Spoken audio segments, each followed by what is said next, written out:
நாமெல்லாம் வாசிக்கலாம். ஆதியாகமம் 50ஆம் அதிகாரம் 20வது வசனத்தை நாம் எடுத்துக்கொள்வோம். நீங்கள் எனக்கு தீமை செய்ய நினைத்தீர்கள், தேவனோ இப்பொழுது நடந்து வருகிறபடியே வெகு ஜனங்களை உயிரோடு காக்கும்படிக்கு அதை நன்மையாக முடிய பண்ணினார் என்று சொல்லி யோசேப்புடைய வாழ்க்கையில யோசேப்பு அதை ஒரு சாட்சியாக சொல்வதை நாம் பார்க்க முடியாது. நமக்கு நல்லாக தெரியும் யோசேப்புடைய வாழ்க்கையில என்ன நடந்தது, அவனுடைய சகோதரர் அவனுக்கு விரோதமாக என்னென்ன காரியங்கள் எல்லாம் பண்ணினார்கள். அவனை கொண்டு போய் ஒரு குழியில போட்டு அடிமையாக விற்று அவனை அவன் மேல் பொறாமை கொண்டு அவன் கண்ட தரிசனத்து நிமித்தம், அவன் கண்ட சொப்பனத்து நிமித்தம் நீர் எங்களை ஆளுகை செய்வாயா என்று சொல்லி அவன் மேல் பொறாமை கொண்டு அவனுக்கு என்ன பண்ணுகிறார்கள், தீங்கான காரியங்களை செய்யும்படியாக சகோதரர்கள் செய்தார்கள். எத்தனை பண்ணி அதை செய்தார்கள். ஆனால் ஆண்டவரோ அந்த தீமையை நன்மையாக முடிய பண்ணினார். அந்த தீமையை நீங்கள் எனக்கு தீமை செய்ய நினைத்தீர்கள், தேவனோ அதை நன்மையாக முடிய பண்ணினார் என்று சொல்லி இங்க யோசேப்பு சொல்வதை நாம் பார்க்க முடியும். நம்மளுடைய வாழ்க்கையிலும் அநேக நேரங்கள்ல இப்படியாப்பட்ட ஒரு அனுபவத்துக்குள்ள நாம் கடந்து போய், என்னுடைய வாழ்க்கையிலும் இப்படியாப்பட்ட அனுபவங்கள் அநேகம் உண்டு. அநேக நபர்கள் எனக்கு ஒரு மாதிரி தீமையான காரியங்களை செய்ய நினைத்தார்கள். போன வாரம் ஃபாஸ்டிங் ப்ரேயர் முடிச்சுட்டு போயிட்டு ஜபத்துல உட்கார்ந்து இருக்கும் போது ஒரு காரியங்களை குறித்து ஜெபம் பண்ணி கொண்டு இருக்கும் போது ஆண்டு அந்த வார்த்தையை குடித்தார். நீங்கள் எனக்கு தீமை செய்ய நினைத்தீர்கள், ஆனால் தேவனோ அதை நன்மையாக முடிய பண்ணினார். அப்ப நம்மளுடைய வாழ்க்கையில யார் நமக்கு விரோதமாய் தீமை செய்ய நினைத்தாலும், யார் நமக்கு விரோதமாய் எழும்பினால் கூட தேவன் அந்த தீமைகளை நன்மையாய் முடிய பண்ணுகிற தேவனாக இருக்கு. அதனால மனிதர்கள் நமக்கு விரோதமாய் எழும்புகிறதே நம்மளுடைய வாழ்க்கையில், நம்மளுடைய குடும்பத்துல, நம்மளுடைய ஆபீஸ்ல, எங்க வேணுமானாலும் நம்மளை அழித்து போடும்படியாக நம்ம மேல பொறாமை கொண்டு நம்மளை அழிக்கும்படியாக, ஈவன் சத்துருவை எப்படியாவது நம்மளை அழித்து போடும்படியாக மனிதர்களை நமக்கு விரோதமாக எடுக்கலாம், நமக்கு விரோதமாக மனிதர்களை பயன்படுத்தலாம், மனிதர்களை கொண்டு நம்முடைய வாழ்க்கையை எப்படியாவது முடித்து விடலாம், நம்முடைய ஆவிக்குரிய வாழ்க்கை, நம்முடைய ஊழிய பாதை எல்லாவற்றையும் முடித்து விடலாம் என்று சொல்லி மனிதர்களை கொண்டு தீமை செய்ய பிசாசு என்ன பண்ணுவான், காரியங்களை செய்கிறவன். ஆனால் தேவனோ அந்த தீமையை நன்மையாக முடிய பண்ணுவார். ஏன்னா வேதம் சொல்லுகிறது, அப்போஸ்தலர் 10ஆம் அதிகாரம் 38வது வசனத்துல வாசிங்க. நசரேயனாகிய இயேசுவை பரிசுத்த ஆவியினாலும் வல்லமையினாலும் அபிஷேகம் பண்ணினார். தேவன் அவருடனே கூட இருந்தபடினாலே நன்மை செய்கிறவராகவும் பிசாசின் வல்லமையில் அகப்பட்ட யாவரையும் குணமாக்குறவராகவும் சுற்றி திரிந்தார். ஆண்டவராகிய இயேசு கிறிஸ்து நன்மை செய்கிறவராகவே சுற்றி திரிந்தார் என்று சொல்லி வேதம். அவர் இந்த பூமியில இருந்த நாட்கள்ல ஈவன் இன்றைக்கும் ஒவ்வொரு பிள்ளைகளோட வாழ்க்கையிலும் ஆண்டவர் நன்மை செய்கிறவராகவே இருக்கிறார். நம்ம செய்த தீங்கு, நம்ம செய்த பாவங்களுக்கெல்லாம் தேவன் நம்மளை தண்டிக்காம, அவருடைய கோபாக்கினைக்கு உள்ளாக நம்மளை மாற்றாம, ஆண்டவராகிய இயேசு கிறிஸ்து அந்த கல்வாரி சிலுவையில் தன்னுடைய இரத்தத்தை சிந்தி அந்த தீமைகள் எல்லாம் நம்மளுடைய வாழ்க்கையில, பாவத்தின் சம்பளம் மரணம் என்று சொல்லி இந்த நமக்கு வர இருந்த கோபாக்கினை எல்லாம் மாற்றி ஆண்டவர் நம்மளுடைய வாழ்க்கையில நன்மை செய்கிறவராக இருந்து கொண்டிருக்கிறார். ஒவ்வொரு நாளும் ஆண்டவர் நன்மை செய்கிறவராக இருக்கிறார். நீங்க பிசாசால தீமையை மாத்திரம் தான் செய்ய முடியும். அவனா பிரச்சனையை ஆரம்பிக்கிறது யார் ஆரம்பிப்பா? என் புருஷன் தான், என் மனைவி தாங்கிறீங்களா? பிரச்சனையை ஆரம்பிக்கிறது அவங்களா இருக்கலாம். யாராவது பிசாசு உள்ள பூந்து தேவையில்லாத பிரச்சனை என்ன பண்ணுவான், அவன் ஆரம்பிச்சு. ஆனா முடிய பண்ணுகிறது யாரு? தேவன். ஏன்னா பிசாசுக்கு முடிய பண்ண தெரியாது. பிரச்சனையை ஆரம்பிக்க விட்டுருவான், ஏதாவது ஒரு இதை குண்டை போட்டு ஆரம்பிச்சு விட்டுவான், எப்படி முடிக்கிறதுன்னு அவனுக்கு தெரியாது. அதனால நீங்க அநேக வேதத்துல அநேக சம்பவங்களை நீங்க பார்க்கலாம். தானியேலோட வாழ்க்கையில பிசாசு ஒரு பிரச்சனையை ஆரம்பிக்கிற, எப்படியாவது தானியேலை அழிக்கும்படியாக அவன் ஒரு பிரச்சனையை ஆரம்பிக்கிறான். ஆனா அது எப்படி முடிய பண்ணணும் அவனுக்கு முடிக்கிறது அவனுக்கு தெரியாம தான் எந்த மனிதர்களை பயன்படுத்தினானோ அந்த மனிதர்களை இலக்க நேரிட்டுச்சு. பிசாசை எந்த மனிதனை கொண்டு தானியேலை அழிக்க வேண்டும் என்று சொல்லி பிரச்சனையை ஆரம்பிச்சு விட்டானோ, அந்த பிரச்சனையை எப்படி முடிக்கிறதுன்னு சொல்லி தெரியாம அவன் மாட்டிக்கொண்டது நிமித்தம் எந்த மனிதர்கள் பயன்படுத்தப்பட்டார்களோ அந்த மனிதர்களுக்கு தான் முடிவு வந்தது ஒழிய. ஆனால் நீங்கள் தீமை செய்ய நினைத்தானா தேவன் அதை தானியேலுக்கு நன்மையாய் முடிய பண்ணினார். தானியேல் மேல் போதும், டைம் இல்ல. அப்ப தேவன் அங்க நன்மையை முடிய பண்ணுகிற, யாரு வேணாலும் தீமையை செய்ய தொடங்கலாம். யோசேப்பின் வாழ்க்கையிலும் சகோதரர்கள் தீமையை செய்ய தொடங்கினார்கள், ஆனால் தேவன் அதை நன்மையாய் முடிய பண்ணினவராக இருக்கு. அப்ப தேவ பிள்ளையோட வாழ்க்கையிலும் பிசாசு மனிதர்களை எடுத்து பயன்படுத்தினா ஒரு நாளும் தயவு செய்து மனிதர்களுக்கு விரோதமா நீங்க மனிதர்களை பார்க்கவே பார்க்காதீங்க. ஒரு மனுஷனுக்குள்ள இருந்து கிரியை செய்யக்கூடிய அந்த பொல்லாத பிசாசுடைய கிரியை தான் நீங்க பார்க்க வேண்டும். யாராவது நமக்கு விரோதமா எழும்பும் போது மனிதனுக்கு விரோதமாய் நாம் எழும்பாதபடிக்கு அந்த மனிதனுக்குள் இருந்து நம்மளை எதிர்க்கக்கூடிய பிசாசை ஆண்டவராகிய இயேசு கிறிஸ்துவின் நாமத்தினாலே நாம் எதிர்த்து நிற்க வேண்டும். அதுதான் பிசாசுக்கு எதிர்த்து நில்லுங்கள், அப்பொழுது அவன் உங்களை விட்டு. நம்ம என்ன பண்ணுவோம்? நீ 10 பிசாசுர வந்திருக்கா, 20 பேரோட வந்து உன்னை எதுக்குறேன்டான்னு நம்ம என்ன பண்ணுவோம்? 20 பேரோட எதுக்க ஆரம்பிப்போம். அதனால் ஆண்டவர் சொல்லுகிறார், நீங்கள் அவனை எதிர்த்து நிற்க ஆரம்பிச்சீங்கன்னா, ஆண்டவருடைய நாமத்தினால எதிர்த்து நிற்க ஆரம்பிச்சீங்கன்னா, தேவன் உங்களோட வாழ்க்கையில இருக்கக்கூடிய தீமை எல்லாம் நன்மையாய் முடிய பண்ணுவார். எப்பேற்பட்ட மனிதர்கள் நம்மளோட வாழ்க்கையில தீமை செய்ய நினைத்தாலும், எப்பேற்பட்ட மனிதர்களை பிசாசு வந்து நமக்கு விரோதமாய் எடுத்து நிறுத்தினாலும் தேவன் அதை நன்மையாய் முடிய பண்ணுவார். ஒருவேளை நீங்க அந்த ப்ராசஸ்குள்ள போய்கிட்டு இருக்கீங்க, உங்க வாழ்க்கையில அப்படிப்பட்ட ஒரு அனுபவத்துக்குள்ள நீங்க போய்கொண்டிருந்தீர்கள் என்றால், இன்றைக்கு ஆண்டவர் சொல்லுகிறார், எப்பேற்பட்ட தீமையாக இருந்தாலும் தேவன் அதை நன்மையாய் முடிய பண்ணுவார். ஹல்லேலூயா. அதனால ஒரு நாளும் நீங்க சோர்ந்து போயிடாது, ஒரு நாளும் பிரச்சனையை கண்டு நீங்க பயப்படாதீங்க. எதிர்த்து நிற்க நீங்க பழகிக் கொள்கிற பிள்ளைகளாக இருக்க வேண்டும். ஏன்னா வேதம் வந்து சொல்லி, ஆண்டவராகிய இயேசு கிறிஸ்து தேவனை குறித்து வேதம் சொல்லும் போது ஆபகுக்கு 1ஆம் அதிகாரம் 13ஆம் வசனத்தை வாசிங்க. ஆபகுக்கு 1:13. தீமையை பார்க்க மாட்டாத சுத்த கண்ணனே, அநியாயத்தை நோக்கி கொண்டிருக்க மாட்டீரே, பின்ன துரோகிகளை நீ நோக்கி கொண்டிருக்கிறதுனா, துன்மார்க்கன் தன்னை பார்க்கலாம் நீதிமானை விழுங்கும் போது நீர் மௌனமாய் இருக்கிறது என்ன என்று சொல்லி இங்க ஆபகுக்கு தன் அங்கலாய்ப்பை சொல்லி, ஆனாலும் அவன் சொல்லுகிறான், தீமையை பார்க்க மாட்டாத சுத்த கண்ணனே என்று சொல்லி தேவனை குறித்து அவன் சாட்சி சொல்லுகிறவனாக, ஆண்டவராகிய இயேசு கிறிஸ்து தீமையை பார்க்க மாட்டாத சுத்த கண்ணராக, தீமை வருகிற பிள்ளைகளோட வாழ்க்கையில அது தேவன் நன்மையாக முடிய பண்ணுகிறவராக இருக்கிறார். அப்ப நாமும் எப்படி இருக்க வேண்டும்? நமக்கு விரோதமாக எழும்பக்கூடிய பிள்ளைகளோட வாழ்க்கையில நாம் அவர்களுக்கு தீமைக்கு தீமை செய்யாதபடிக்கு நாம் நன்மை செய்கிற பிள்ளைகளாக இருக்க வேண்டும். நாம் நன்மை செய்கிற பிள்ளைகளாக இருந்தோம் என்றால் நம்மளுடைய வாழ்க்கையில எழும்பக்கூடிய எப்பேற்பட்ட சத்துருவாக இருந்தாலும் சரி, நமக்கு மிஞ்சின பலம் உள்ள, நம்மளை காட்டிலும் 10 மடங்கு 100 மடங்கு அதிகாரத்தில் இருக்கிறவங்க, வல்லமை உள்ளவர்களாக இருந்தாலும் சரி, தேவன் நம்ம பக்கம் இருந்து நமக்காக யுத்தம் பண்ண ஆரம்பிச்சார்னா எல்லா சத்துருக்களை தேவன் முறியடிக்கிறவராக இருக்கிறார். நம்மளோட வாழ்க்கையில தேவன் ஜெயத்தை கொடுக்கிறவராக இருக்கிறனால தீமையை தேவன் ஒரு நாளும் பார்க்க மாட்டார், ஒரு நாளும் அவர் பொறுத்து கொண்டு இருக்க மாட்டார். அந்த அக்கிரமத்தின் நிறைவு வர வரைக்கும் கொஞ்சம் பொறுமையா இருப்பார். உடனே ஆண்டவன் நியாயத்தீர்ப்பு, தேவ பிள்ளைங்கன்னா உடனே இன்னைக்கு ஒரு தீமை செஞ்சுட்டா நாளைக்கு அவன் அழிச்சு பண்ணலாம் சொல்லி ஆண்டவன் எந்திரிக்க மாட்டார். அந்த தீமை செய்யக்கூடிய மனிதனுக்கு சான்ஸ் கொடுப்பார். முதலாவது, இப்ப நம்மளும் ஜெபிக்கும் போது நமக்கு விரோதமா எழும்பக்கூடிய மனிதர்களுக்காக, ஆண்டவரே அவர் அழித்து போடும், இப்படி பண்ண அப்படி பண்ண, ஆண்டவரே அந்த மனிதனை உணர்வுள்ளவனாய் மாற்றும், அந்த மனிதனை ரட்சிப்புகளை கொண்டு வரும் என்று சொல்லி அந்த மனிதனுக்காக நாம் ஜெபிக்கிற பிள்ளைகளாக இருக்க வேண்டும். ஆண்டவர் என்ன பண்ணுவார்? அக்கிரமத்தின் நிறைவு வர வரைக்கும் ஆண்டவர் பொறுமையா இருப்பார். அந்த லிமிட் அவன் தாண்டும் போது ஆண்டவர் நியாய தீர்ப்பை செய்ய ஆரம்பிக்கிறவராக இருப்பார். அதனால நம்மளுடைய வாழ்க்கையில என்ன தீமையான காரியங்கள் நடந்து கொண்டிருந்தாலும் தேவனால அதை நன்மையாய் முடிய பண்ண முடியுங்க. அதனால ஒரு நாள் நீங்க தீமையை குறித்து கலங்காதீங்க. உங்களுக்கு விரோதமா எழும்பக்கூடிய மனிதர்களை குறித்து ஒரு நாள் நீங்க கலங்க. உங்களை அழித்து போடும்படியாக பிசாசு என்ன உபாய தந்திரம் பண்ணினாலும் தேவனால எல்லாவற்றையும் முறியடித்து போட முடியுங்க. அவனுடைய கையில அதிகாரம் இருக்கும், பிசாசுடைய கையில அதிகாரம் இருக்கும், எல்லாமே இருக்கும். நீங்க வந்து எஸ்தர் புஸ்தகத்துல நமக்கு நல்லா தெரியும், அந்த ஆமான் வந்து அதிகாரம் உள்ளவனாய் அந்த இஸ்ரவேல் ஜனங்களை அழித்து போடும்படியாக எழுப்பினான்.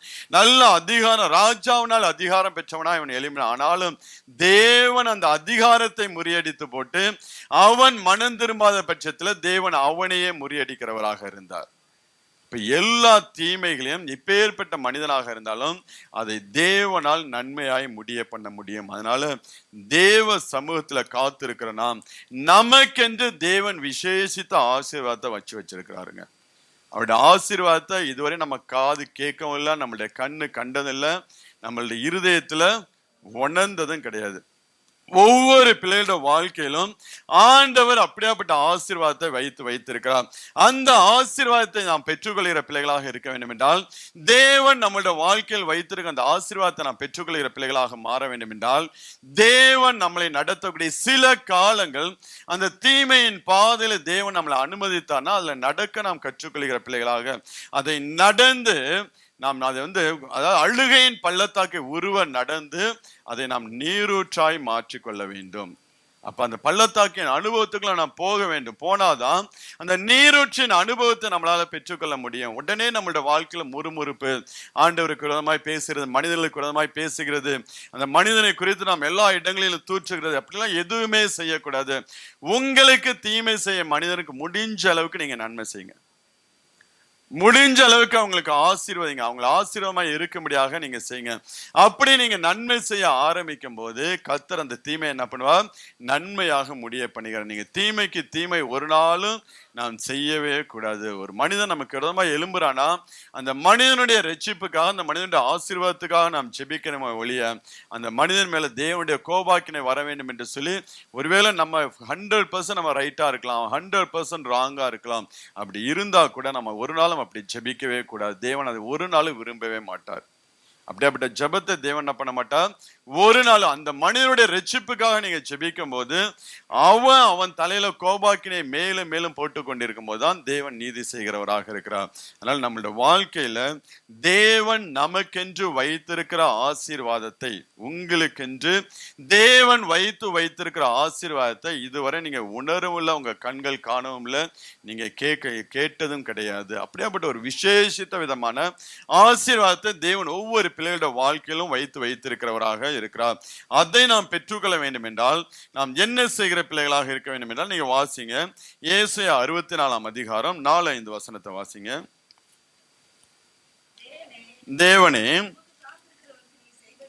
உமக்கு காத்திருக்கிறவர்களுக்கு நீ செய்வைகளை நீரே அல்லாமல் உலக தோற்றம் முதற்கொண்டு ஒருவரும் கேட்டதும் இல்லை, செவியால் உணர்ந்ததும் இல்லை, அவைகளை கண்டதும் இல்லை. இங்க தீர்க்கதரிசி ஏசாயா மூலம் அங்க சொல்லப்படுகிற வார்த்தை, உமக்கு காத்திருக்கிறவர்களுக்கு நீ செய்பவைகளை நீரே அல்லாமல் உலகம் தோன்றது முதல் கொண்டு ஒருவரும் கேட்டதும் இல்லை, செவியால் உணர்ந்ததும் இல்லை, அவைகளை கண்டதும் இல்லை. அப்ப தேவன் தன்னுடைய இருதயத்துல ஒவ்வொரு பிள்ளைகளுடைய வாழ்க்கையை குறித்து, ஒவ்வொரு பிள்ளைகளுடைய குடும்பத்தை குறித்து தேவன் ஒரு பெரிதான ஒரு திட்டத்தை வைத்திருக்கிறவராக இருக்கிறார்.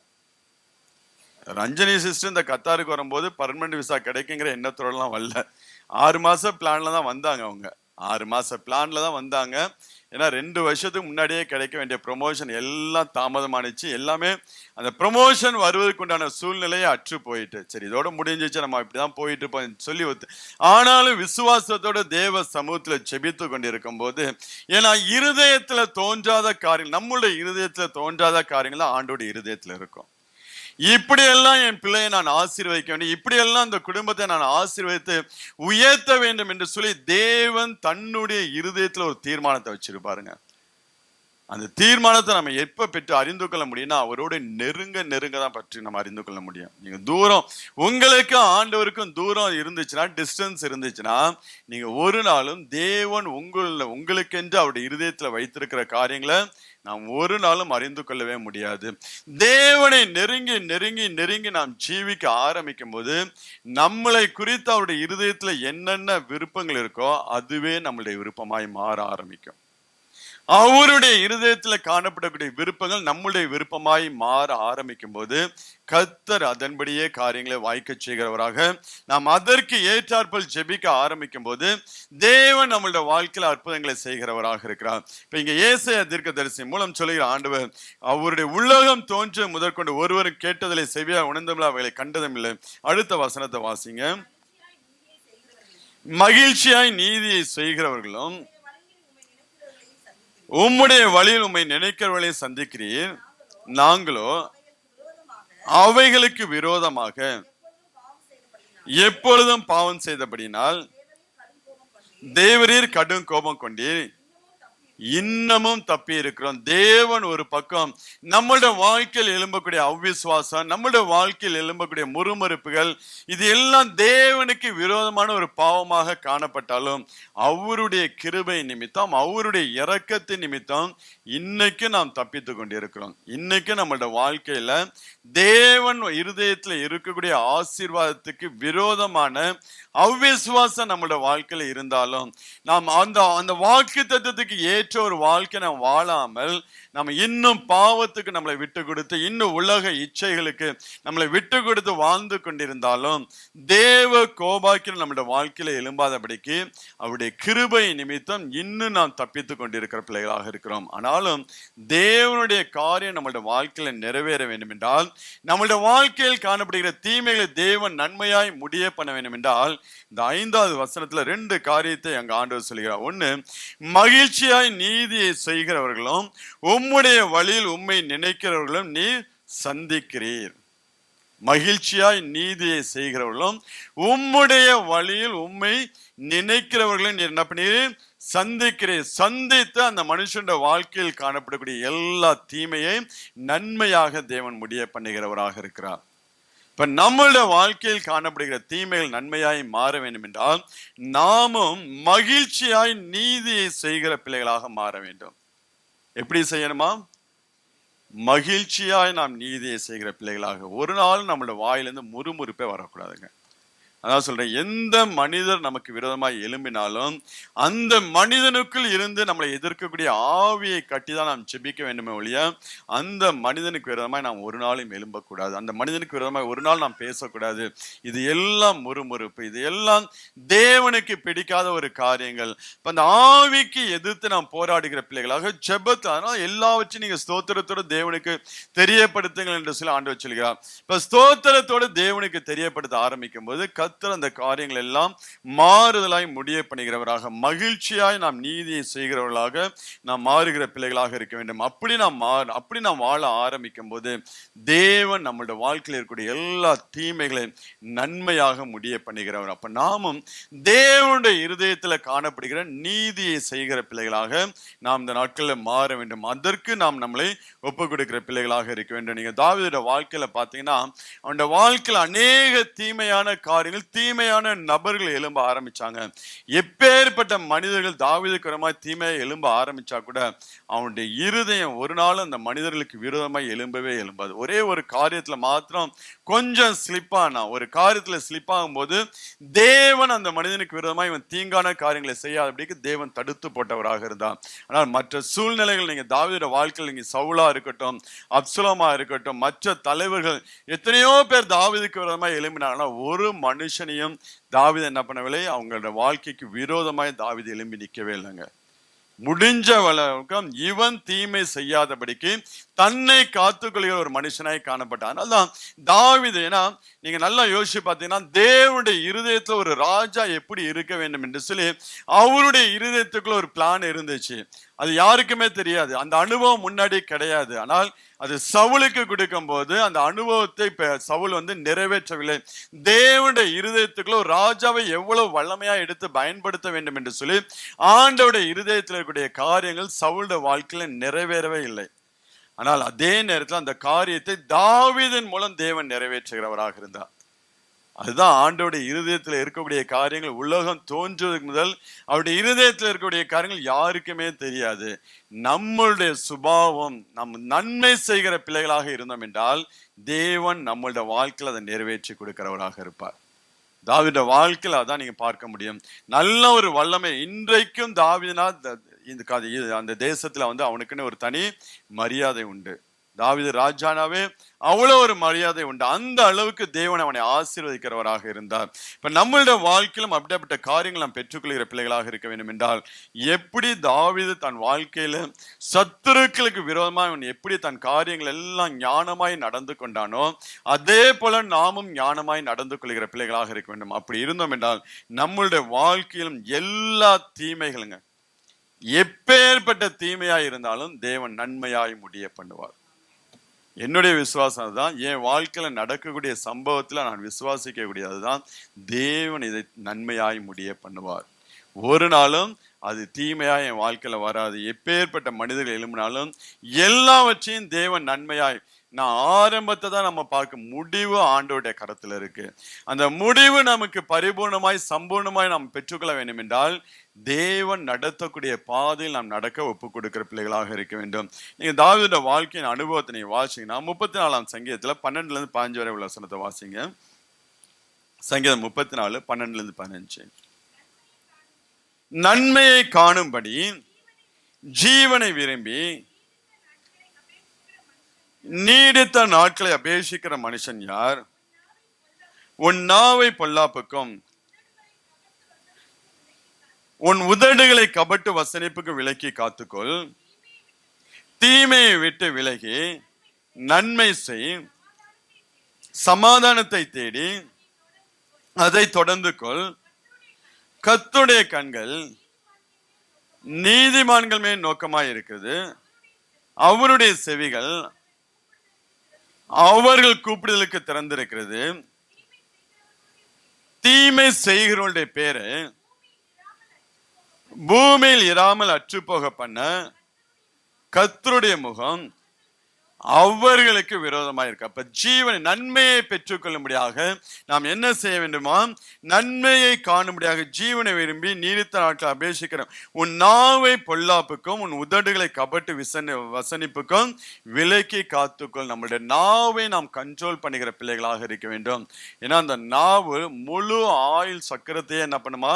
கொளுத்தி விடுமா. நம்மளுடைய ஆசீர்வாதங்களை எல்லாம் கெடுத்து போடக்கூடிய ஒரு பெரிய அவை எது? நம்மளுடைய நாவு. அந்த நாவினால வரக்கூடிய வார்த்தைகள் ஒவ்வொன்றும் ஆண்டவர் அதை கவனமாய் கேட்டுக்கொண்டிருக்கிறார். நீங்க கோபமான சூழ்நிலையில பேசக்கூடிய பேச்சா இருந்தாலும் சரி, நீங்க சாதாரணமா பேசக்கூடிய பேச்சு, தேவையில்லாத நண்பர்கள், சங்கீதம் 1ஆம் அதிகாரத்துல துன்மார்க்கனோட உட்கார்ந்து நாம் நேரத்தை செலவழிக்கும் போது பண்ணக்கூடிய ஒவ்வொரு வார்த்தையும் தேவ சமத்துல ரட்சிக்கப்பட்ட தேவ பிள்ளைகள் வாயிலிருந்து வருகிற ஒவ்வொரு வார்த்தைக்கும் நாம் என்ன பண்ண வேண்டும்? கணக்கு கொடுக்க வேண்டும். ஒவ்வொரு வார்த்தைக்கு நான் அடிக்கடி சண்டை போடாம சொல்லுவேன், பேசுற வார்த்தையை கணக்கு கொடுக்கணும், ஜாக்கிரதையா பேசு. யாரா இருந்தாலும் அதான் சொல்லுவேன், ஜாக்கிரதையா பேசு. தேவையில்லாத வார்த்தைகள் எல்லாம் விட்டுக்கிட்டு இருக்க கூடாது. ஏன்னா ஒவ்வொரு வார்த்தைக்கும் நாம் தேவனுக்கு கணக்கு கொடுக்கிற பிள்ளைகளாக நாம் காணப்படும். ரொம்ப தேவையில் நம்மளுடைய நாக்கை நாம் என்ன பண்ண வேண்டும்? உன் நாவை பொல்லாப்புக்கும் உன் உதடுகளை கபட்டு வசனிப்புக்கும் விலக்கி காத்துக்கொள் என்று சொல்லி அவனுடைய அனுபவத்திலிருந்து தாவீது சொல்றாங்க. ஏதோ ஒரு பாட்டு பாடணுங்கிறதுக்கான இல்லை, தன்னுடைய வாழ்க்கையின் அனுபவம் எப்படியாக இருந்துச்சோ அதுதான் சொன்னேன். ஏன்னா கர்த்தருடைய கண்கள் நீதிமான்கள் மேல் நோக்கமா, அவருடைய செவிகள் அவருடைய கூப்பிடுதலுக்கு திறந்திருக்கு என்று சொல்லி வேதம் சொல்ல. அப்ப நம்மளுடைய மேல தேவனுடைய கண்கள் எப்போதும் இருக்கிறதுனால நம்முடைய நாவை நாம் காத்துக்கொள்கிற பிள்ளைகளாக இருக்க வேண்டும். இன்னும் நீங்க 37ஆம் சங்கீதத்துல நீங்க வாசிங்களா, 3-4 வசனத்தை வாசிங்க. கர்த்தரை நம்பி நன்மை செய், தேசத்துல குடியிருந்து சத்தியத்தை மேய்ந்துக்கொள், கர்த்தரிடத்துல மனமகிழ்ச்சி ஆயிரு, அவர் உன் இருதயத்தின் வேண்டுதலை உனக்கு அருள் செய்வார். உன் வழியை கர்த்தருக்கு ஒப்புவித்து அவர் மேல் நம்பிக்கையாயிரு, அவரே காரியத்தை வாய்க்க பண்ணுவார். கர்த்தரை நம்பி நாம் என்ன பண்ண வேண்டுமா? கர்த்தரை நம்பி நம்ம யாரை நம்பி நன்மை செய்யறோம்? மனுஷனை நம்பி நம்ம நன்மை செய்வோம். இந்த காரியத்தை அந்த மனுஷனுக்கு செஞ்சா அவன் ஏதாவது நமக்கு பிரதிபலன் செய்வான். இந்த நன்மை நான் அவனுக்கு செஞ்சேன், ஆனா அவனோ எனக்கு தீமையை செய்கிறான் என்றுதான் நம்ம மனுஷனை நம்பி நான் நன்மை செய்கிறேன். ஆனா ஒரு நாளும் நாம் அப்படியா இருக்கக்கூடாது. நாம் கர்த்தரை நம்பி நன்மை செய்கிற பிள்ளைகளாக, தேவன் ஒரு மனுஷனுக்கு நான் நன்மை செய்யும் போது அந்த மனுஷன் நமக்கு விரோதமா எழும்பினால் கூட நம்ம செய்து கர்த்தரை நம்பி ஆண்டவர் நமக்கு இப்படியாப்பட்ட காரியங்களை கற்றுக் கொடுத்திருக்கிறார் என்று சொல்லி ஆண்டவருடைய குணாதிசயங்கள், ஆண்டவருடைய சுபாவங்களை வெளிப்படுத்தும்படியாக நாம் நன்மை செய்கிற பிள்ளைகளாக இருக்கின்றோம். ஒரு நாளும் மனுஷனை நம்பி மனுஷருக்காக நாம் என்ன பண்ணக்கூடாது? நன்மை செய்கிற பிள்ளைகளாக இருக்கக்கூடாது. ஆண்டவருடைய நாம மகிமைக்கென்று நாம் நன்மை செய்யும் போது கர்த்தர் நம்மளுடைய வாழ்க்கையில் அப்படிப்பட்ட காரியங்களை தேவன் செய்கிறவராக இருக்கிறார்.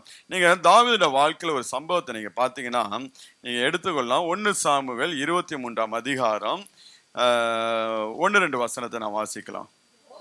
இதோ பெலிஸ்தர் கேகிலாவின் மேல் யுத்தம் பண்ணி களஞ்சியங்களை கொள்ளையிடுகிறார் என்று தாவீதுக்கு அறிவிக்கப்பட்டது. அப்பொழுது தாவீது, நான் போய் அந்த பெலிஸ்தரை முறியடிக்கலாமா என்று கர்த்தரிடத்தில் விசாரிக்கிறதுக்கு கர்த்தர், நீ போ, பெலிஸ்தரை முறியடித்து கேகிலாயை ரட்சிப்பாயா என்று தாவீதுக்கு சொன்னார். அதாவது தாவீது சவுலை விட்டு பிரிந்து வனாந்தரத்திலே வாழ்ந்து கொண்டிருக்கிறான். சவுல் தாவீது எப்படியாவது கொன்று போட வேண்டும் என்று சொல்லி தாவீதுக்கு விரோதமாய் சவுல் காரியங்களை நகர்த்தி கொண்டிருக்கும் போது இங்க தாவீது என்ன பண்ண, அவன் தனிந்து ஒதுங்கி வாழ்கிறவனா வனாந்தரத்தில் வாழ்ந்து கொண்டிருக்கிறான். அப்பொழுது அவன் ஒரு செய்தியை கேள்விப்படுகிறான். கேகிலாவின் மேல பெலிஸ்தர் யுத்தத்துக்கு வராங்க, அவங்களுடைய களஞ்சியங்கள் எல்லாம் எப்படியாவது கொள்ளையிடும்படியாக வருகிறார்கள் என்று சொல்லி தாவீது கேள்விப்படும் போது தாவீது தேவ சமூகத்துல போய் ஜெபிக்கிறான். ஆண்டவரே, அந்த கேகிலாவுக்காக நான் சப்போர்ட் பண்ணும்படியாக நான் யுத்தத்துக்கு போகலாமா என்று சொல்லி கேட்கும் போது ஆண்டவர், நீ போ, அவர்களை ரட்சிப்பாயாக என்று சொல்லி ஆண்டவர் என்ன பண்ணுகிறார், அனுப்பி வைக்கிறவராக இருக்கிறார். அப்படியாக தாவீது கடந்து போகிறான், பெலிஸ்தரை முறியடிக்கிறான், அவர்கள் எல்லாம் சிதறண்டு போகிறார்கள். ஆனா அந்த சம்பவத்துடைய முடிவை நீங்க பாத்தீங்கன்னா திருப்பி தாவீது போய் தேவன்கிட்ட கேட்பான். ஏன்னா தாவீது ஒரு செய்தியை கேள்விப்படுகிறான். சவுல் தாவீதை பிடிக்கும்படியாக கேகிலாவுக்கு நேராக வந்து கொண்டிருக்கான், புறப்பட்டுட்டான், ஒரு சேனையோட புறப்பட்டுட்டான் என்று சொல்லி செய்தி தாவீதுடைய காதுக்கு வரும்போது உடனே தேவ சமூகத்துக்கு போவான். தேவ சமூகத்துல போய், ஆண்டவரே, சவுல் எனக்கு விரோதமாய் வரானே, நான் என்ன பண்ண வேண்டும்? நீங்க வாசிங்க, 10வது வசனத்தை வாசிங்க. அப்பொழுது தாவீது, இஸ்ரவேலின் தேவனாகிய கர்த்தாவே, சவுல் கேகிலாவுக்கு வந்து என் நிமித்தம் பட்டணத்தை அழிக்க வகை தேடுகிறான் என்று உமது அடியானாகிய நான் நிச்சயமாய் கேள்விப்பட்டேன். கேகிலா பட்டணத்தார் என்னை அவன் கையில் ஒப்பு கொடுப்பார்களோ, உம்முடைய அடியான் கேள்விப்பட்டபடி சவுல் வருவானோ? இஸ்ரவேலின் தேவனாகிய கர்த்தாவே, இதை உமது அடியானுக்கு தெரிய வைக்க வேண்டும் என்றார். அதற்கு கர்த்தர், அவன் வருவான் என்றார். கேகிலா பட்டணத்தார் என்னையும் என் மனுஷரையும் சவுலின் கையில் ஒப்பு கொடுப்பார்கள் என்று தாவீது கேட்டதற்கு கர்த்தர், ஒப்பு கொடுப்பார்கள் என்றார்கள். எப்படி இருக்கு பாருங்களேன். இந்த கேகிலா பட்டணத்தை தாவீதுட்ட உதவி கேட்கல, செய்தி கேள்விப்படுகிறான். அந்த ஜனங்கள் பாதுகாக்கப்பட வேண்டும், காக்கப்பட வேண்டும் என்று சொல்லி தன்னோடு இருக்கக்கூடிய மனிதர்களோட பெலிஸ்தருக்கு விரோதமாக, ஏன்னா அவ்வளவு பெரிய சேனையோடு பெலிஸ்தர் நிற்கும் போது அவர்களை முறியடித்து இந்த பட்டணத்தை அவன் காக்கிறவனாக இருந்தான். ஆனால் சவுல் இங்க வரும்போது இந்த பட்டணத்தை என்ன பிடிச்சு ஒப்பு கொடுப்பாங்களா? ஒப்பு கொடுப்பாங்க. இப்ப நம்மளா இருந்தா என்ன பண்ணிருப்போம்? அதே நிமிஷத்துல பெலிஸ்தரை அடிச்ச அதே அடி யார் மேல விழுந்திருக்கும்? கேகிலா பட்டணத்தார் மேல விழுந்திருக்கும். ஏண்டா, உங்களுக்காண்டி நான் ஏன் நாங்க கடன்காரன் நொண்டியுமா இருக்கிறவங்களாம் கொண்டு யுத்தம் பண்ணுனா நீ எங்களையே பிடிச்சு கொடுப்பாயா என்று சொல்லி நம்ம மனுஷியமா என்ன பண்ணுவோம், அவர்களுக்கு விரோதமாக எழும்பி. ஆனா தாவீது ஒரு வார்த்தை கூட பேசல.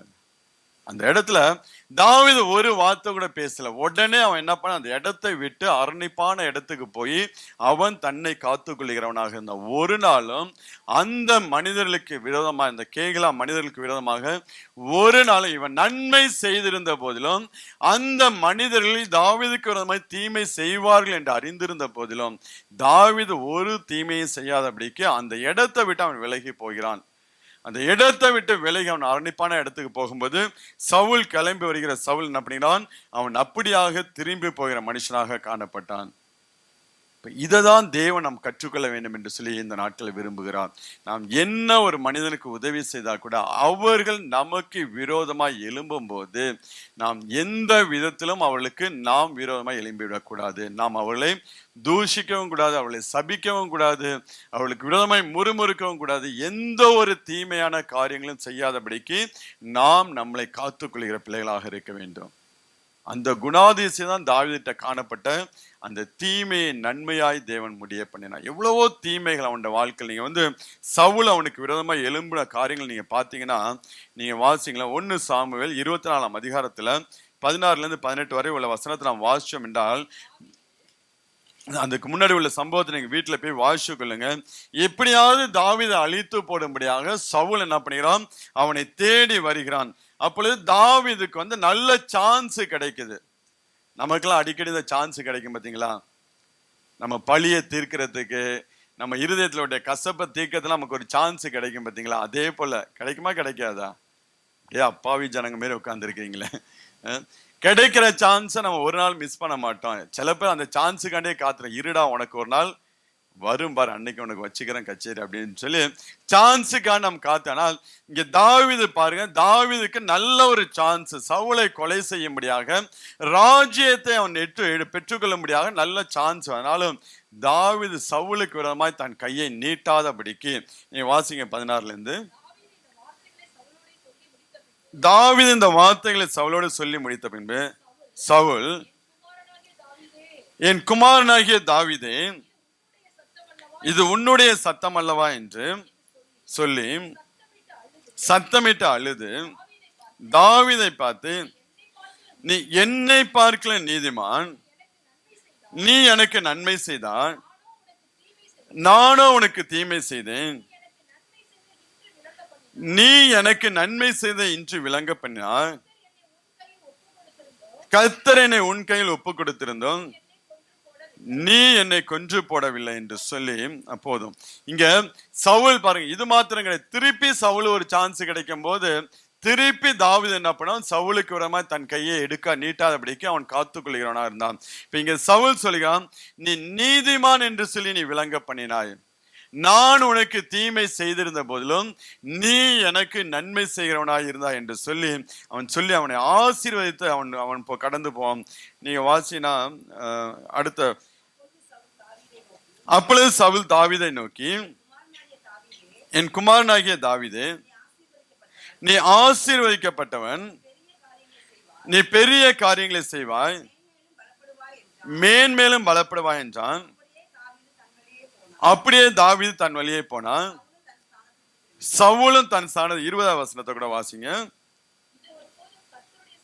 20ஆவது வசனம், நீ நிச்சயமாய் ராஜாவாய் இருப்பாய் என்றும் இஸ்ரவேலின் ராஜ்யபாரம் உன் கையில் நிலைவரப்படும் என்று அறிவேன் என்று சொல்லி சவுல் சொல்லுகிறான். வேற யாரும் இல்லை, யோனத்தான் கூட இல்ல, சவுல் சொல்லுகிறான், நீ நிச்சயமாய் ராஜாவாய் இருப்பாய் என்று சொல்லி நான் அறிவேன். உனக்குள் காணப்படி அந்த குணாதிசயம், தீமைக்கு நீ தீமை செய்யாதபடி நீ எனக்கு நன்மை செய்தபடினால நீ ஆசீர்வதிக்கப்பட்டவன், நீ இன்னும் பெரிய காரியங்களை செய்வான், நீ மேன்மேலும் பலப்படுவாய் என்று சொல்லி சவுல் அங்க தாவீதை ஆசீர்வதித்து கடந்து போயிறாங்க.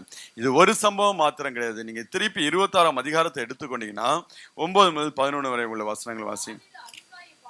தாவீது அபிசாயை பார்த்து, அவரை கொல்லாதே,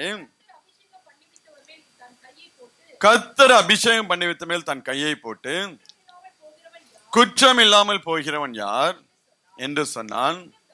பின்னும் தாவீது கர்த்தர் அவரை அடித்து, அல்லது அவருடைய காலம் அவர் மரித்து, அல்லது அவர் யுத்தத்துக்கு போய் மாண்டால் ஒழிய நான் என் கையை கர்த்தர் அபிஷேகம் பண்ணி வைத்த மேல் போடாதபடிக்கு கர்த்தர் என்னை காக்க கடவர் என்று கர்த்தருடைய ஜீவனை கொண்டு சொல்கிறேன். இப்பொழுது அவர் தலைமாட்டில் இருக்கிற ஈட்டியும் தண்ணீர் செம்பையும் எடுத்துக்கொண்டு போவோம் என்று சொல்லி சவுலுக்கு விரோதமாக தன்னோடு கூட இருக்கக்கூடிய மனிதர்கள் கூட எழும்பாதபடிக்கு தாவீது காத்து கொள்கிறவனாக இருந்தான். எந்த விதத்திலும் என் நிமித்தம் ஒரு இடர்கள் கூட, ஒரு துன்பம் கூட சவுலோட வாழ்க்கையில வந்துடக்கூடாது என்று ரொம்ப கண்ணும் கருத்துமாய் தாவீது இருந்தாங்க. எந்த விதத்திலும் சவுலுக்கு விரோதமாய் தாவீது எழும்பல், வாயின் வார்த்தையினால இருக்கட்டும் சரி, தன்னுடைய கையின் கிரியையினால சரி, எந்த விதத்திலும் அவன் சவுலுக்கு விரோதமாய் எழும்பாதபடிக்கு தன்னை காத்து கொள்கிற ஒரு மனுஷனா இருந்தான். இன்னைக்கு நம்மளால முடியுமா? அப்படி நம்மளால முடியுமா? சான்ஸ் மேல சான்ஸ் கிடைச்சா கூட தாவீதால இருக்க முடியும். அதுதான் அவன் வேதம் சொல்லி அவன் நீதிமான் என்று சொல்லி தன்னை விளங்க பண்ணினான். நீங்க மகிழ்ச்சியாய் நீதியை செய்கிற பிள்ளைகளாக இருந்தீர்கள் என்றால் உங்கள் தீமைகளை நன்மையாய் மாற்றும்படியாக தேவன் உங்களை சந்திப்பார். தேவன் உங்களோட வாழ்க்கை உங்களை சந்திக்கும்படியாய் கடந்து வருவார். அப்ப நீதியை செய்கிற பிள்ளைகளாக, இதெல்லாம் ஆண்டவராகிய இயேசு கிறிஸ்துடைய குணாதிசயங்கள், அவருடைய சுபாவங்கள், அவருடைய சுபாவங்களை வெளிப்படுத்துகிற பிள்ளைகளாக இருந்தோம்னால் அந்த மனிதனை தேவன் சந்திக்க முடியாது வருவார்கள். அந்த மனுஷன் எப்பேற்பட்ட மனுஷனா எங்கே இருந்தாலும் சரி, எந்த சிறைச்சாலையில் இருந்தாலும் சரி, வனாந்திரத்தில் இருந்தாலும் சரி, அவன் ஒன்றும் இல்லாதவனாக இருந்தாலும் சரி, அந்த மனுஷனை சந்திக்கும்படியாக, அந்த மனுஷன் வாழ்க்கையை தீமையை நன்மையாய் மாற்றும்படியாக ஆண்டவராகிய இயேசு கிறிஸ்து கடந்து வருகிறவராக. இதுதான் தாவீதுடைய அனுபவம். அப்போ இங்க சவுல் ராஜா சொல்லுவான், நீங்க 23 வாசிங்க. 23 டைம் ஆயிடுச்சு. கர்த்தர் அவனுக்கு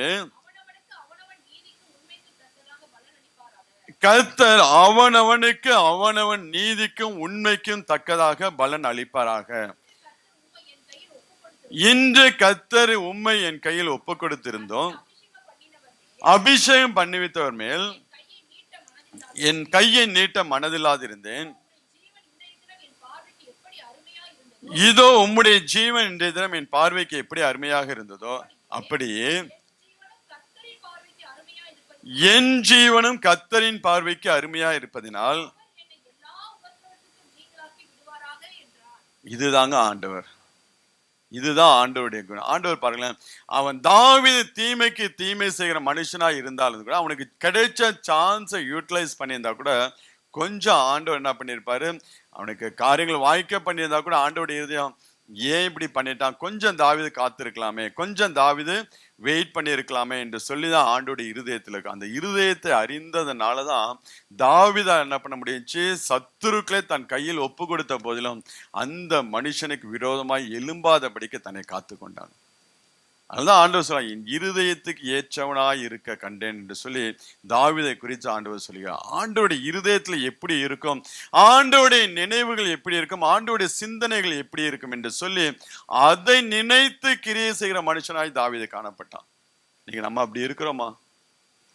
ஆண்டவருடைய எண்ணம் எப்படியா இருக்கும், ஆண்டவருடைய சிந்தனை எப்படியா இருக்கும், ஆண்டவர் எப்படி இந்த காரியத்தை நிறைவேற்ற விரும்புகிறார், எப்படி நம்மளுடைய வாழ்க்கையில கிரியை செய்ய விரும்புகிறார் என்று சொல்லி அறிந்து நாம் வாழ கற்றுக்கொண்டோம் இருந்தால் உண்மையிலே நம்மளோட வாழ்க்கை ரொம்ப ஆசீர்வாதமா இருக்கும். எப்பேற்பட்ட தீமையா இருந்தாலும் ஆண்டவர் எல்லாவற்றையும் அதை நன்மையாய் முடிய பண்ணுகிறவராக இருப்பார். இன்னைக்கு அந்த ஒரு வாழ்க்கைக்கு தான் நம்மளை நம்ம அதை நோக்கி நாம் பிரயாணம் பண்ணுகிற பிள்ளைகளாக, இந்த உலக ஆசீர்வாதங்கள், ஐஸ்வர்யங்கள், பேரு, பிரஸ்தாபம், இது எல்லாம் நமக்கு ஆசீர்வாதமே கிடையாது. ஆண்டவருடைய இருதயத்தை புரிந்து வாழ்கிற பிள்ளைகளாக நாம் மாற வேண்டும். அதுக்கு தான் நம்ம அதிகமாக வைப்போம். அதை தான் நம்ம ஆண்டவர்கிட்ட கேட்க, ஆண்டவர் உங்களுடைய இருதயம் எப்படி இருக்கு ஆண்டவர், நீங்க கேட்டீங்கன்னா ஆண்டவர் தன் இருதயத்தில் இருக்க எல்லாம் உங்களுக்கு சொல்ல ஆரம்பிச்சுருவாருங்க. ஆண்டவரே இயேசு கிறிஸ்துவை போய் கேட்க ஆரம்பிச்சீங்கன்னா அவர் எல்லாம் தன் இருதயத்தில் இருக்கக்கூடிய காரியங்கள் என்னென்ன என்று சொல்லி உங்க ஒவ்வொரு காரியங்களும் சொல்ல ஆரம்பிச்சிருவாரு.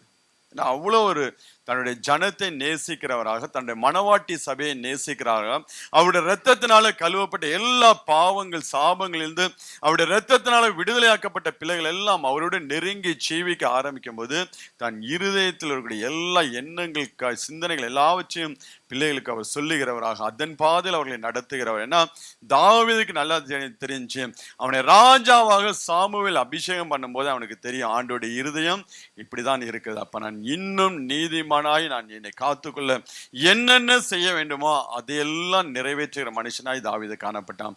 அதனாலதான் அவனுடைய வாழ்க்கை அவ்வளவு ஒரு ஆசீர்வாதமா இருந்துச்சு.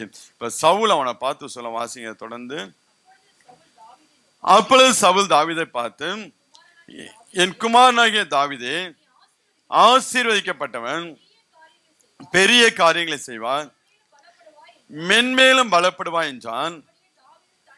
தன் வழியே போனான். சவுலும் தன் ஸ்தானத்திற்கு திரும்பி போனான். அப்ப மேன்மேலும் பெரிய காரியங்களை செய்ய முடியாது, பலப்பட முடியாக அவருடைய காரியங்கள் எல்லாம் ஒரு நீதிமானுடைய நினைவாக ஆண்டவருடைய இருதயத்தில் கூடிய நீதியின்படி வாழ்கிற மனுஷனாய் காணப்பட்டதுனாலதான் தாவீது அவ்வளவு ஒரு ஆசீர்வாதமாய் வாழ முடிஞ்சு. ஆனால் அப்பேற்பட்ட தாவீதுக்குள்ள ஒரு சம்பவத்துல, நாபாலுடைய சம்பவத்துல கொஞ்சம் டென்ஷன் ஆயிடுவான்.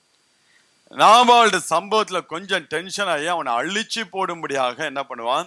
ஏன்னா அந்த நாபால் வனாந்திரத்துல அவன் தன் மந்தையை வைத்து கொண்டிருக்கும் போது தாவீதும் அவனோடு சேர்ந்தவர்களும் இரவும் பகலும் அந்த மந்தையை பாதுகாத்தார்கள். எந்த ஒரு மனிதர்கள் வந்து அதை கொள்ளையாடி போகாதபடிக்கு சத்துருக்களுடைய கைகள்ல இருந்து அந்த மந்தையை பாதுகாத்து கொண்டிருந்தார்கள். இப்ப நாபால் வந்து இங்க ஆடுகள் மந்தையை வைத்து மயிர் கத்தரித்து கொண்டிருக்கிறான் என்று சொல்லி தாவீது தெரிஞ்ச போது தன்னுடைய வாலிபர்கள்ட்ட தாவீது ஏதாவது சாப்பிடுறது கொஞ்சம் சாப்பாடு கேட்டான் அப்படின்னு சொல்லி அனுப்பிச்சிடும் போது அங்கே அந்த மனிதர்களை வேதனைப்படுத்தி அனுப்புவான். அதாவது போன மனிதர்களை மாத்திரமல்ல தாவீதை வேதனைப்படுத்தும்படியாக நாபால் நடந்து கொள்வான். நீங்க வாசிங்கன்னா 1 சாமுவேல் 25ஆம் அதிகாரத்துல 10-13 வரை உள்ள வசனத்தை வாசிங்க. நாபால் தாவீதின் ஊழியக்காரர்களுக்கு பிரதியுத்தரமாக, தாவீது என்பவன் யார்? ஈசாயின் குமாரன் யார்? தங்களுடைய எஜமானை விட்டு ஓடி போகிற வேலைக்காரர். இந்நாளில் அநேகர் ஒன்று, நான் என் அப்பத்தையும் என் தண்ணீரையும் என் ஆடுகளை மயிர் கத்திரிக்கிறவர்களுக்காக அடித்து சமையல் பண்ணுவதையும் எடுத்து இன்ன இடத்தார் என்று நான் அறியாத மனுஷனை கொடுப்பேனோ என்றான். தங்கள் வழியை திரும்பி மறுபடியும் தாவீதிடத்துல வந்து இந்த வார்த்தைகள் எல்லாம் அவனுக்கு அறிவித்தார். உடனே தாவீது கோபம் கொண்டு தன்னோடு இருக்கக்கூடிய எல்லாம் பட்டயத்தை எடுத்து கட்டிக்கிட்டு வாங்கடா போவான். நாவால ஒன்றுமே ஒரு நாய் கூட சுவரிடா நீர் விடுகிற நாய் முதற்கொண்டு இல்லாம எல்லாவற்றையும் அழித்து போடுவோம் என்று சொல்லி நாபாலுக்கு விரோதமாக தாவீது எழும்பி வருகிறான். தாவீது எழும்பி வரும்போது இந்த காரியம் அபிகாயிலுக்கு சொல்லப்படுகிறது. இந்த மாதிரி தாவீது வந்தான், அவன் உண்மையிலேயே எங்களுக்கு பாதுகாப்பு கொடுத்தான். ஆனால் நாபாலோ இப்படி சொல்லும் போது தாவீது உக்கிர கோபத்தோடு நாபாலையும் அவனுக்கு உண்டான எல்லாவற்றையும் அழித்துப்பட வருகிறான் என்று சொல்லி அபிகாயிலுக்கு சொல்லும் போது உடனே அபிகாயில் தன்னுடைய இருக்கக்கூடிய சாப்பாட்டு காரியங்கள் எல்லாவற்றையும் எடுத்துக்கொண்டு என்ன பண்ணுகிறான், தாவீதை சந்திக்கும்படியாக கடந்து வருகிறார். தாவீதை சந்திக்கும்படியாக கடந்து வந்து அங்கே தாவீதை பார்த்து அவள் சொல்லுகிறார். நீங்க 27-31 வரை வாசிங்க. இப்போதும் அது அடியால் என் ஆண்டவனுக்கு கொண்டு வந்த காணிக்கையை ஏற்றுக்கொண்டு என் ஆண்டவனை பின்பற்றுகிற வாலிபருக்கு கொடுப்பீராக. உமது அடியாளின் பாதகத்தை மன்னியும். உண்மையிலே இந்த அபிகாயில் ஒரு தீர்க்கதரிசிங்க. அவள் உண்மையிலே ஒரு தீர்க்கதரிசி. அவள் சொல்லக்கூடிய ஒவ்வொரு வார்த்தையும் தேவன் தாவீதுக்கு வாக்குத்தத்தம் பண்ணின காரியங்கள் எல்லாம் அவள் எடுத்து சொல்ல ஆரம்பிப்பான். அதனால அந்த நாபால் இறந்து போன அபிகாலை வந்து அவன் திருமணம் செய்துக்கும். ஏன்னா அவளுக்குள் காணப்பட்ட அந்த தீர்க்கதரிசியின் ஆவி, அவளுக்குள் காணப்பட்ட அந்த விசுவாசம், அவளுக்குள் காணப்பட்ட அந்த தேவ பயந்தான் என்ன பண்ணா தன்னோடு தாவீது சேர்த்துக் கொள்வான். இந்த நாபாலை அழித்து போடுவதற்கு ஒரே காரணம் என்னவென்றால் அவன் எனக்கு விரோதமாய் என்னோட கூட இருக்கக்கூடிய வாலிபர்களுக்கு, என்னோட கூட பட்டினியா இருக்கக்கூடிய பிள்ளைகளுக்கு சாப்பாடு குடிக்கவில்லை, தன் ஜனத்துக்கு ஒரு போஜனம் குடிக்கவில்லை என்று சொல்லி கோவப்பட்டு எழும்பி இருந்த போதிலும் அபிகாயில் அவனை மீட் பண்ணி அவள் சொல்லும் போது கர்த்தரின் ஆண்டவனுக்கு நிலையான வீட்டை கட்டுவார். என் ஆண்டவன் கர்த்தருடைய யுத்தங்களை நடத்துகிறாராமே. நீர் உயிரோடு இருக்கும் நாளில் ஒரு பொல்லாப்பும் உண்மையிலே காணப்படாது இருப்பதாக. உண்மை துன்பப்படுத்தும், உன் பிராணனை வாங்க வகை தேடவும் ஒரு மனுஷன் எழுப்பினாலும் என் ஆண்டவனுடைய ஆத்மா உம்முடைய தேவனாகிய கர்த்தருடைய ஆதரவில் இருக்கிற ஜீவனுள்ளோருடைய கட்டளை கட்டப்பட்டிருக்கும். உம்முடைய சத்துருக்களின் ஆத்மாக்களோ கவனில் வைத்து எரிந்தாற் போல் எரியப்பட்டு போம். கர்த்தர் உம்மை குறித்து சொன்ன நன்மையின்படியெல்லாம் இனி என் ஆண்டவனுக்கு செய்து இஸ்ரவேலுக்கு அதிபதியாக உம்மை நியமிக்கும் போது விருதாவாய் ரத்தம் சிந்தாமலும் என் ஆண்டவனாகிய நீர் பழிவாங்காமல் இருந்ததுண்டானால் அப்பொழுது என் ஆண்டவனாகிய உமக்கு துக்கமும் இராது, மன இடரலும் இராது. கர்த்தர் என் ஆண்டவனுக்கு நன்மை செய்யும் போது உமது அடியாளை நினைப்பீராக என்று சொல்லி அபிகால் சொல்லக்கூடிய அந்த ஒவ்வொரு வார்த்தையும் கேட்டு அப்படியே தாவீது தன் கோபத்தை விட்டு அவள் கொண்டு வந்த அந்த உணவுப் பொருட்கள்லாம் வாங்கி கொண்டு தன் வழியா தாவீது திரும்பி போவாங்க. ஏன்னா நீங்க நன்மை செய்கிற பிள்ளைகளாக இருந்தீர்கள் என்றால், தேவ சுபாவத்தை வெளிப்படுத்துகிற பிள்ளைகளாக இருந்தீங்கன்னா, நீங்க பாவத்துல விழாதபடி கர்த்தர் உங்களை பாதுகாத்துக் கொள்வார். ஆண்டவரே உங்களை பாவத்துல நம்ம மீறி, அதாவது அவருடைய கண்ட்ரோலை மீறி நம்ம போக ஆரம்பிக்கும் போது நம்மளோட வாழ்க்கையில பாவம் ஆரம்பிக்கும். அண்டர் கண்ட்ரோல், ஆண்டவர் நம்மளை கண்ட்ரோல் பண்ண ஆரம்பிக்கும் போது அந்த கண்ட்ரோல்குள்ள நாம் அடங்கி இருக்கிற பிள்ளைகளாக இருந்தோம் என்றால், நம்மளை மீறி நாம் பாவம் செய்யாதபடிக்கு தேவன் நம்மளை காத்துக்கொள்கிறவராக இருக்கு. அதனாலதான் இங்க அபிகாயில் ஓடி வருகிறார். இந்த இரத்த பலி எந்த விதத்திலும் தாவீது மேல வந்து விடக்கூடாது, அதுதான் அவளுடைய நோக்கம். ஏன்னா இவனை தேவன் விசேஷித்த ஒரு அபிஷேகத்தினால நிரப்பி வச்சிருக்கிறார். ஒரு வல்லமையான ராஜாவாக எடுத்து நிறுத்த போகிற இவன் மேல நாபால் நிமித்தம் எந்த ஒரு பழிகளும் வந்துவிடக்கூடாது, பின்னாட்கள் அவனுடைய இருதயம் வேதனைப்பட்டு விடக்கூடாது என்பதற்காகவே அபிகாயில் வந்து அவனுடைய காரியங்களை சொல்லும் போது தாவீதும் அப்படியாக என்ன பண்ணுகிறான், தன் கோபத்தை விட்டு அவன் திரும்பி போகிற மனுஷனாக இருந்தான். தேவன் இந்த நாட்காக நம்மளோட வாழ்க்கையில சில நேரங்களில் மாம்சம் எலும்ப ஆரம்பிக்கும் போது அந்த மாம்ச கிரியைகளை கண்ட்ரோல் பண்ணும்படியாக தேவன் நம்மளோடு பேசுகிறவராக இருப்பார். நம்ம வேத வார்த்தைகளுக்கும் நம்ம பிரசங்கம் மூலம் பேசுவா, ஆராதனையில பேசுவா, சங்கீதம் மூலம் ஆண்டவர் பேசுவா, பாடல்கள் மூலம் ஆண்டவர் பேசுவா, ஏதாவது ஒரு விதத்துல தேவன் நம்மளோட பேசுக. அதனாலதான் ஆலயத்துக்கு வரும்போது ஏதோ வந்தோம் போனெல்லாம் இருக்கும். இந்த ஆலயத்துல நீங்க உட்கார்ந்து இருக்கிற ஒவ்வொரு நிமிஷமும் உங்களுக்கு ஆசீர்வாதமான நிமிஷம். இந்த ஆலயத்துல மாத்திரம் கிடையாது, ஆலயத்துக்கு என்று நீங்க நீங்க வீட்டை விட்டு இறங்க ஆரம்பிச்சதுல இருந்து ஒவ்வொரு நிமிஷமும் உங்களுக்கு ஆசீர்வாதம், ஒவ்வொரு நிமிஷமும் உங்களுக்கு விலையேற பெற்றது. அதை நீங்க புரிந்து கொள்ள வேண்டும். அதனாலதான் ஆலயத்துக்கு போகும்போது உன் நடையை காத்துக்கொள் என்று சொல்லி வசனம் சொல்லுகிறது. ஏதோ வண்டியில ஏறி உட்காந்தோம், யூடியூப்பை பார்த்தோம், 4 பாட்டை கேட்டோம், சினிமா பாட்டை பார்த்தோம், வீண் வார்த்தைகளை பேசிட்டு ஆலயத்துக்கு வந்தீங்கன்னா அது ஆசீர்வாதமா இருக்கவே இருக்காது. ராஸ்லா பலந்து வண்டி கிளம்புதுன்னா ஏறி வண்டியில உட்காந்தோடனே செல்ல ஆஃப் பண்ணணும். எதை ஆஃப் பண்ணணும்? ஈவன் வண்டியில இங்க ஃபேமிலிஸ்க்கும் அதே தான், அவங்கள மட்டும் நினைக்க கூடாது. வண்டியில ஏறி உட்காந்தோன்னா செல்லு பாக்குறது, அந்த யூடியூப்ல பாக்குறது, அது எதுவுமே உங்களுக்கு தேவை. நீங்க வண்டியில ஏறி ஆலயத்துக்கு போகணும்னு சொல்லுவாங்க, உங்க நடையை நீங்கள் காத்துக்கொள்ள வேண்டும். ராசிலாப்பானுக்கு வந்து மானிட்டர் போடணும், யாரெல்லாம் செல்லு பாக்குறாங்க எல்லாம் ரிப்போர்ட் வந்தாகணும். வண்டியில ஏறி உட்காந்ததுக்கு அப்புறம் வீண் வார்த்தை, நீங்க வந்து ஹிந்தி ஜனங்க, நம்ம தோஹா மெயின் சர்ச்சில் கூடிய ஹிந்தி சர்ச்சில் போய் பார்த்தீங்கன்னா அந்த பசங்க வண்டியில ஏறி உக்காந்து அதுக்கு அவங்க ட்ரம்ஸ் எல்லாம் கொண்டு வருவாங்க, வண்டியிலே பாட்டு பாடி ஆராதிச்சுட்டு வருவாங்க. ஹிந்தி பசங்க, நேபாளி பசங்க வண்டியிலே ஆராதிச்சு, ஒருத்தனை கதை பேச மாட்டான், முடிஞ்சு போகும்போதும் வண்டியில ஆராதிச்சு போவாங்க. ஜெர்மன் தான் வண்டி எடுப்பான். நான் பாஸ்டர், நான் வண்டியில அவங்கள கொண்டு போய் விடுறதுக்காண்டி நான் போவேன். வண்டியில உட்காந்தாலும் அவங்க ஜெபம் பண்ணுவாங்க, எனக்காண்டி ஜெபம் பண்ணுவாங்க, வண்டி ஓட்டுறதுக்காண்டி ஜெபம் பண்ணுவாங்க. ஆண்டவர் இந்த பிரயாணத்தை பாதுகாத்துக்கொள்ளுங்க ஜெபம் பண்ணுவாங்க. பெண்கள், ஆண்கள் மாத்திர பெண்கள், சில லேடிஸை கொண்டு போய் நாங்கள் இறக்கி நாங்கள் குடும்பமாக போகும்போது வண்டியில ஏறி உட்காந்து பாஸ் ஒரு 2 நிமிஷம் ஜெபம் பண்ணிட்டு வண்டி எடுக்கலாமா அப்படின்னு சொல்லிட்டு அவங்க ஜெபம் பண்ணிட்டு தான் நாங்கள் வண்டி எடுத்துட்டு போயிட்டே இருப்போம். வண்டியில போற நேரமும் பாட்டு பாடி துதிச்சு ஆராய்ச்சிட்டே போவாங்க. இப்படியாப்பட்ட பிள்ளையோட வாழ்க்கை தாங்க ஆசீர்வதிக்கப்படும். ஆலயத்துக்கு வரும்போது நம்மளோட நடையை நாம் காத்துக்கொள்ளும். தயவு செய்து ராசிலா வண்டியில ஏறி உட்காந்ததுக்கு அப்புறம் யாராவது செல்லு பாக்குறீங்கன்னா, எனக்கு ஒரு ஹிந்தி டீச்சர் இருந்தார், நான் 10th படிக்கும் போது ஹிந்தி டீச்சர் அங்கங்க அடியால வச்சிருப்பாரு. எவனாவது பேசிட்டு இருந்தான்னா அப்படின்னா பட்டையன்னு ஒரு அடி விழுவும் தலையில. ஏன் அடிச்சானா, அவன் பேசிட்டு இருந்தான். அங்கங்க ஒவ்வொரு பெஞ்சிலையும் என்ன பண்ணுவாரு, அடியால செட் பண்ணி வச்சிருப்பான். அதே மாதிரி ராசிலப்பான் டீம், மற்ற டீம் எல்லாம் யாரெல்லாம் வண்டியில வராங்களோ எல்லாருக்கும் ஒரு ஆளு, நம்ம ஃபேமிலிஸ்க்கெல்லாம் பிள்ளைங்களை ரெடி பண்ணி வச்சிருக்கிறேன். ஏன்னா பிள்ளைங்க உண்மையை சொல்லும், வந்தோடனே எங்க அம்மா இது பண்ணாரு, எங்க அப்பா இது பண்ணாரு, 2 பேரும் சண்டை போட்டாங்க சர்ச்சுக்கு வரும்போது, எல்லாத்தையும் வந்து போட்டு கொடுத்துருங்க. அதனால பிள்ளைங்களை நம்ம அடியாளா வச்சுக்கணும். அதனால தயவு செய்து ஆலயத்துக்கு வரும்போது நடையை காத்து கொண்டீங்கன்னா ஒவ்வொரு நிமிஷம் உங்களுக்கு ஆசீர்வாதமா இருக்குங்க. ஒவ்வொரு நிமிஷம் தேவன் உங்களோட பேசுகிறவராக இருப்பா. அப்படிதான் வந்து நம்ம வந்து இந்த நாட்கள் நம்ம வந்து நம்மளுடைய காரியங்கள் அப்படியாய் மாற வேண்டும். தாவீதுடைய வாழ்க்கையில ஒவ்வொரு சம்பவத்துல நடக்கக்கூடிய நன்மையை மாத்திரம் அவன் பெற்றுக்கொள்கிறான். அவன் தாவீது நினைச்சிருந்தா அபிகாலையும் அங்க கொண்டு போட்டிருக்கலாம், நாபாலையும் கொண்டு போட்டிருக்கலாம். ஏன்னா அவ்வளவு கோபத்தோட அவன் போனான். எந்த ஒரு எதிர்பார்ப்பும் இல்லாதபடிக்கு நாபாலுடைய மந்தைகளை காத்து கொண்டான். ஆனா இன்னைக்கு தீமை செய்ய ஆரம்பிக்கும் போது நான் தாவீதுனா யாருன்னு கேட்க ஆரம்பிச்சான்.